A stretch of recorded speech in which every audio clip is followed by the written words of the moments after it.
Good morning! Nandito po tayo ngayon sa Plan Pro Matrix presentation at ipapaliwanag po natin ngayon kung paano ba gumagana yung e-rebates po natin. Pero before ang lahat, lagyan po muna natin ng konting comparison. Bakit mas magandang piliin ang Plan Pro Matrix bilang isang loading business unlike sa iba ng mga existing na? First, tingnan po natin yung sa ibang loading companies. For example, ikaw dealer ka, bumili ka po ng funds, ng dealer funds na pwede mong ibenta sa mga retailer mo. Ngayon, yung mga retailer mo, syempre, ibebenta po nila yon sa kanilang mga customers. Once ang retailer is nakapagbenta sa customer nila, saka mo lang po makukuha yung commission mo. From one or other gives 2% commission. Ngayon, ano po yung difference nun sa PPM? Ganito lang po kasimple. Kung ikaw ay isang dealer at bumili ka ng funds, wala pa pong naibebenta, bumibili ka pa ng funds, ay bibigyan ka na po agad ng 1% outright bonus commission. Bibigyan ka po ng outright ulit 1% commission every time mag-purchase ka. Take note ha, inuulit ko po, wala pang binibenta. Bumibili ka pa lang, kumita ka na agad. Then, saka mo po ito ibibenta sa retailer mo, then saka mo po ibibenta sa consumer mo. Ito yung konsepto ng Plan Pro Matrix. Sa bawat pag-load mo sa sarili mo, kikita ka. Sa pag-load ng iba, kikita ka. At sa bawat pag-load ng iba sa sarili nila, ay kikita ka. Sa bawat pag-load ng iba sa iba, kikita ka pa rin. Hindi po ba't napakaganda? Pag-usapan na natin kung paano nga ba talaga gumagana ang e-rebates. E-rebates, earn from your group's load consumption. Kikita ka po sa consumption ng mga members mo from your first up to your 10th level. So, paano po ba ito gumagana? Ganito example. For example, this is you. Sa first level mo, nakakuha ka ng 5 directs. So, ngayon, ito ngayon yung bilang ng network mo at ito yung nabili nilang load. So, meron kang 5 members na bumili ng 53,000 pesos na load fund for the month. Second level mo, yung 5 mong nakuhang directs ay kumuha lang din ng kanya-kanya nilang tig-5. So, ibig sabihin, meron kang 25 na bumili ng 53,000 na load funds. Third level mo, ganun lang din. Kumuha lang din po sila ng tig-5. 125 times 3,000. Fourth level, 25 mo, kumuha rin sila ng tig-5 times 3,000. Fifth level, nag-multiply by 5 times 3,000. Sixth level, multiply ulit by 5 times 3,000 also. Seventh level, ganun lang din po yung ginawa, times 3,000 pesos. Eighth level, nagtig-5 ulit, times 3,000. Ninth level, nagtig-5 ulit, times 3,000 pesos. And our 10th level, yung pong 5 mo ay bumili rin ng 53,000 pesos. Ngayon, meron ka pong percentage dyan sa consumption ng load nila. Take note, binili na po nila yan, pero meron ka pa ring percent. Kumbaga, ibebenta na nila yan sa ibang tao, labas ka na dyan, pero meron ka pa ring kita. So, magkano po yung percent na makukuha mo? So, sa personal purchase mo, meron kang 0.2%. Ibig sabihin yung sa binili mo, bukod pa po dun sa 1% outright. Kapag nagbili ka ng 3,000 pesos na load fund, meron kang 0.2% para sa sarili mo.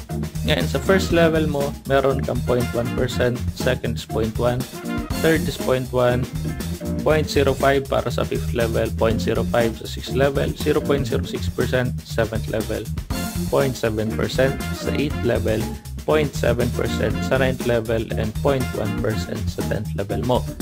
So ngayon, kung i-compute po natin yan, ganito lang kasimple kung magkano yung kikitain mo for the month.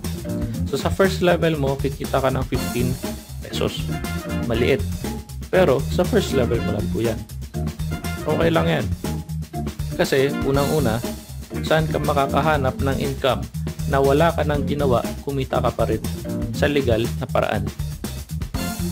Second level, 75, medyo maliit pa rin. Third level, 375. Wala ka pong ginagawa niya na, i-remind ko lang po kayo. Fourth level, 1875. Fifth level, 4687. 23,437.50. 7th level is 140,625. Guys, dito nyo na mapapansin, kapag napalaki nyo yung grupo nyo, tignan nyo kung magkano yung pwede nyo kitain. That's 140,625 pesos for the month. Wala pong sumali, walang nag-recruit, bumili lang po sila ng load na ibebenta nila sa iba or gagamitin nila para sa sarili nila. 7th level pa lang yan. Sa 8th level, it's 820,000, almost 1 million na. 9th level is 4 million. And 10th level is 29,296,875. Guys, mamulat na po tayo. Tignan natin. Yung kaibigan mo naglo-load, yung kapatid mo naglo-load, yung nanay mo naglo-load, yung kapitbahay mo naglo-load. Kumikita ka po ba? Sabihin natin, ikaw yung magtindahan. Ngayon, bumili ngayon yung mga kapitbahay mo, yung mga nabebentahan mo, tindahan ka, bumili sila ng load sa'yo. Kumita ka. Kaya lang, paano kung yung katabi mong tindahan nakita na naglo-load ka at kumikita ka ay nagtayo rin ng sarili nilang loading station? Ibig sabihin, maging kaagaw mo na sila ngayon sa mga dati mong customers. Hindi ka na po kikita ng gaya ng dati. Pero dito sa atin, napakaganda. Bakit? Yayain mo sila mag-load station din. Kikita ka rin. Hindi mo po sila kalaban. Sila ay kakampi mo na. So magkano yung kikitain mo? 29,296,875 for the month. And next month, ang tanong, bibili rin po kaya sila ng load ulit? Of course, yes. Ibig sabihin, by the next month, meron na mga nag-aabang sa'yo 29,296,875 pesos. Ito po ay para lang doon sa mga bibili ng worth 3,000 pesos na dealer funds for the month. Eh, paano pa po yung mga bumibili ng 5,000, ng 7,000, o ng 10,000 pesos na load fund for the month? Magkano pa kaya ang naghihintay sa'yo? Ngayon, meron mga nagsasabi, 29 million, totoo kaya nakikita ko? Sige, sabihin natin na hindi mo nagawa na kumuha ng 5 directs at hanggang sa 10th level may nag-multiply din sila ng times 5. Sabihin natin, hatiin na lang natin yung kinita mo. Meron kang 14,648,437.50. O sabihin natin, hindi pa rin yung kinaya ng efforts mo. Hatiin pa rin natin ulit sa dalawa. That's still 7 million. Or worse comes to worse na sobrang tamad mo na at hindi mo pa rin nagawa yung ganong production, meron ka paling at least 3,662,909.37. Ngayon, tandaan po natin na numbers don't lie. Guys, ang ipinakita po namin sa inyo is simulation at simpleng computation kung magkano po ang pwede nating kitain dito sa e-rebates na marketing plan ng Plant Pro Matrix. Always remember din po natin, ang 1 plus 1 ay lagi pong 2 at hindi po siya pwedeng naging 3. So, kanina po, nag-multiply lang tayo ng 3,000 at minultiply lang natin sa kung ilan yung percentage na kikitain nyo. Ngayon, may mga nagtatanong po sa amin. May mga nagre-raise ng questions. Paano po kung may mga downline ako na hindi nakahit ng 3,000 pesos dealer funds for the month? Or paano kung hindi talaga sila bumili? Masasayang ba yung first to 10th level ko? The answer is a big no.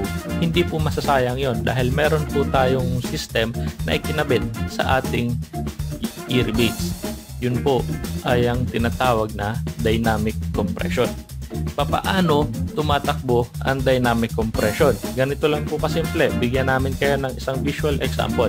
Ikaw, meron tayong sample dito hanggang 4, 5, 6, 7, 8, 9, 10, 11, 12, 13, 14, 15, 16, hanggang 17 level. So, take note, mapapansin po ninyo, ang e-rebates po natin is from your first up to your 10th level lang. Pero example natin hanggang 17. Ngayon, ikaw, bumili ka ng 3,000 pesos na dealer funds for the month para syempre makakwalify ka at kumita sa e-rebates. Diba? Kasi sa first level mo, for example, wala silang pinili. Naku po, sayang yung 0.1% mo sa first level, diba? Second level, ganun rin. 0 rin. Third level, bumili lang po sila ng 2,500. Fourth level is 500. Next, wala ulit pinili. 700. Seventh level mo, nag-qualify sila for the month para kumita sa e-rebates, 1,000 pesos. 8th level mo, 500. 9, 0. 10th level mo is 1,000. 11th level 800, 12th level 0, 13th level wala, 14th level is 3,000, 15th level mo meron kang 500, 16th level 3,000 yung binili, nag-qualify rin po ulit siya, at sa 17th level mo bumili po ng worth 1,200 na dealer funds. Ngayon, kung mapapansin po natin ang dyan sa status na yan, yung pong mayroon lang tatlo na nag-qualify para sa year beats. Yun po ay ang 7th level, 14th level, at 16th level. Sila po yung mga nag-qualify. Ano po ngayon ang gagawin natin dun sa mga hindi nag-qualify? From the word itself, dynamic compression. Lahat po ng mga members mo na hindi nakapag-hit or naka-qualify or nakabili, naka-purchase ng worth 3,000 pesos dealer fund for the month ay i-compress pataas papunta sa kung sino yung nakabili ng worth 3,000. Ngayon, para hindi po maging magulo, ito, example. Yung first hanggang 6th level mo, mga hindi po sila nag-qualify, di ba? I-compress po sila papunta pataas sa'yo dahil ikaw naka-purchase ka ng 3,000 for the month. And 8 to 13th level mo, i-compress sila papunta sa 7th level mo dahil siya nakapag-purchase. 15th level mo ko-compress hanggang 14th level, yung 3,500, yung hanggang 16th level mo. After po magawa ng company ang compression, saka pa lang po tayo magko-compute nung first up to your 10th level. Tataas po natin sila magsaserve as first, second, and third level mo. Hanggang third level lang po example natin, pero ito po ay gagawin ng system hanggang sa 10th level mo. Then saka po ibibigay yung percent, that's 0.2%, 0.1%, 0.1%, 0.1%. Ganun po kaganda at ganun po kasimple ang ating e-rebates. Guys, take note kung ano po yung numbers na ipinakita dito sa presentation na ito. Lahat po ay totoo at yun po ay pwede nyong kitain.